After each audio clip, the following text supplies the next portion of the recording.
Price the Lord. இந்த June மாதத்திலே ஆண்டவர் உங்களை பார்த்து சொல்லுகிறார், பலத்தினாலும் அல்ல, பராக்கிரமத்தினாலும் அல்ல, என்னுடைய ஆவியினாலே ஆகும் என்று சேனைகளின் கர்த்தர் சொல்லுகிறார். ஆமென், ஹல்லேலூயா. சகரியா 4:6 இந்த வார்த்தையை பார்க்கிறோம். அன்பானவர்களே, உங்க வாழ்க்கையில இந்த மாதத்திலே ஆண்டவருடைய வல்லமை வெளிப்படக்கூடிய ஒரு மாதமாக இந்த மாதம் இருக்கிறது. இதுவரைக்கும் நீங்கள் எவ்வளவோ காரியங்களை நீங்கள் முயற்சித்திருக்கலாம். ஆண்டவர் உங்களிடத்திலே அநேக காரியங்களை பேசி இருந்திருக்கலாம். ஆனால் அதற்கெல்லாம் பதில் வராமல் இருந்திருக்கலாம்.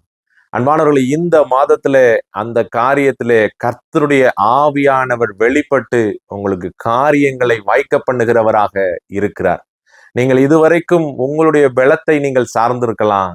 ஆனால் இந்த மாதத்திலே அவர் ஒரு அழைப்பு கொடுக்கிறார், கர்த்தருடைய ஆவியானவரை சார்ந்து கொள்ளுங்கள் என்று. ஹல்லேலூயா. ஆம் அன்பானவர்களே, நியாயாதிபதிகள் புஸ்தகம் 6வது அதிகாரத்துல கிதியோனை குறித்து பார்க்கிறோம். ஆண்டவர் பேசிக்கொண்டே இருக்கிறார், நீ பராக்கிரமசாலி, நான் உன்னோடு கூட இருப்பேன் அப்படின்னு சொல்லி கொண்டிருக்கும் பொழுது கூட அந்த கிதியோன் சொல்லுகிறார், ஆண்டவரே, நான் எல்லாவற்றிலும் இந்த குடும்பத்துல நான் ரொம்ப சின்னவன், சிறியவனும் எளியவனுமா இருக்கிறேன் அப்படின்னு சொல்லி தன்னுடைய பலத்தை சார்ந்தவன் பேசி கொண்டிருக்கிறான்.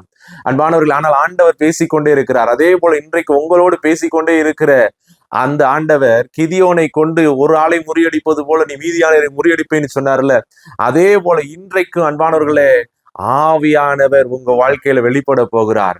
கர்த்தருடைய ஆவியானவர் இந்த நியாயாதிபதிகள் புஸ்தகம் 6வது அதிகாரத்துல 33-34 வசனங்கள்ல பார்க்கிறோம். கர்த்தருடைய ஆவியானவர் கிதியோன் மேல் இறங்கினார் என்று பார்க்கிறோம். ஹல்லேலூயா. அன்பானவர்களை, கிதியோன் மேல் ஆவியானவர் இறங்கினதுனால ஒரு ஆளை முறியடிப்பது போல அவர் முறியடிக்க பலன் வந்தது. ஹல்லேலூயா. அது போல இன்றைக்கு ஆண்டவருடைய ஆவியானவர் உங்க வாழ்க்கையில வெளிப்பட்டு இன்றைக்கு உங்களுக்கு எதிராய் பர்வதங்கள் போல பல பிரச்சனைகள் இருக்கலாம்.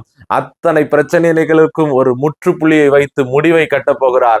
அவர் உங்க வாழ்க்கையில வெளிப்பட போகிறார். அதனால் எதை குறித்தும் கலங்காமல் பரிசுத்த ஆவியானவருடைய பலத்திலே வளர இந்த மாதம் நம்மை அழைக்கிறது. அன்பானவர்களே, ஹல்லேலூயா. பரிசுத்த ஆவியானவருடைய பலத்திலே வளர்ந்து பரிசுத்த ஆவியானவர் செய்யக்கூடிய காரியங்களை பார்த்து நாம் வியந்து அவரை துதிப்போம், இயேசுவுக்கு மகிமையை செலுத்துவோம். Praise the Lord. God bless you.